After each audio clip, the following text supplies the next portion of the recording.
Which was the first Goose Gossage baseball card? As baseball fans, we tend to take certain things for granted, like Goose Gossage and his monster fastball, for example. From the mid-1970s through the late 80s, we knew that Goose would probably be on the hill somewhere in the major leagues in the ninth inning on any given summer night. And then gradually he appeared less and less until he hung up his spikes for good after the 1994 season. You might not have noticed his absence until you went looking for him. As collectors, we also take certain things for granted, like Goose Gossage baseball cards, for example. Goose Gossage cards are as much part of our childhood as TV dinners and clunky cars. I mean, starting with his rookie card and stretching all the way through. What's that? You say the 1973 Topps card features Rich Gossage and not Goose Gossage? So it does. Well, maybe Topps just hadn't caught up with Rich's new nickname. After all, it was only the season before, in 1972, when Chicago White Sox teammate Tom Bradley had christened Gossage as the Goose because of the way he looked when he leaned in to get signs from the catcher.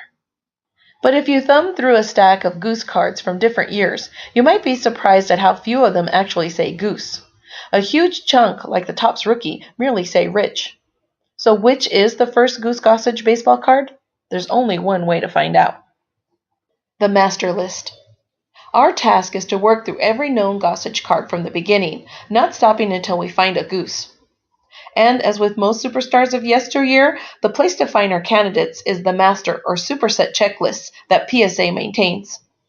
In Gossage's case, that superset contains 400 different cards, starting with his 1972 Puerto Rican League sticker, which he appears as Rick. Stepping through, we find the 1973 Topps and O-Pee-Chee rookie cards, and we already know those are gooseless.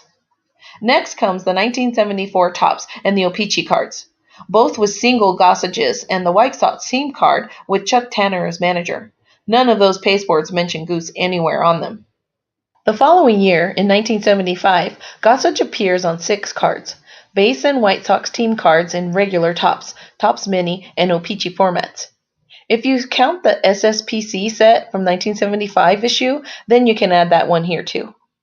And what do we find? Well, the team cards don't help us, as Gossage is rich across the board. But there on the backs of Gossage single cards in the Topps regular, Topps Mini, and O-Pee-Chee sets, we hit pay dirt.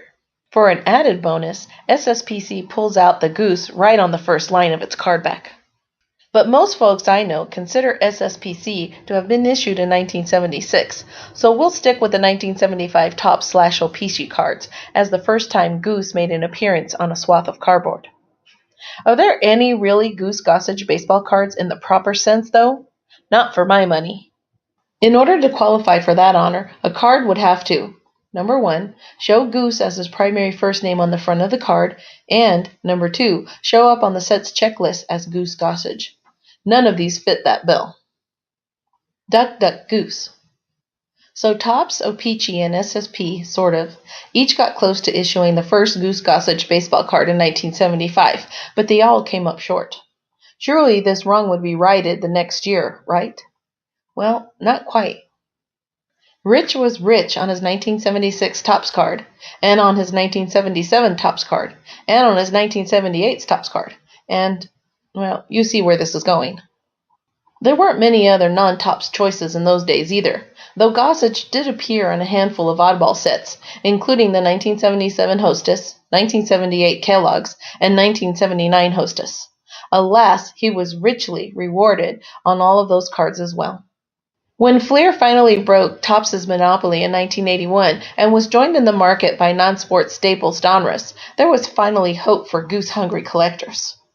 But that first year passed with nary a sight of Goose or Gander, and 1982 was similarly unfouled.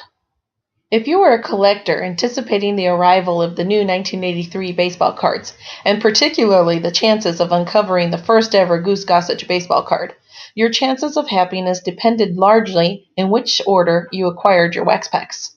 If you began with Topps, you struck out again. If you began with Donruss, well, you were just a glutton for punishment. But for those lucky few who began their yearly collecting journey with a pack or 20 of 1983 Fleer, the golden egg awaited their hungry little fingers. And there, on card number 381 of Fleer's third modern set, was none other than Goose Gossage, staring down the cameraman with nostrils flaring. If you flip the card over, you were greeted to more goose and another headshot, sepia this time. Now, you might be wondering why Fleer chose 1983 as the year to finally break the Great Goose gridlock. Was it because they somehow knew that Gossage would be gone to San Diego by 1984? Or did the market research show that a goose sighting would help them eat into Top's market? In the end, it doesn't really matter, of course. Because the real question is just what took all those guys so long to get on the goose bandwagon in the first place. Maybe it was the fear of the goose, the same thing that crippled poor major league hitters for 2 decades. Like our video? Then like our video and subscribe to our channel. waxpackgods.com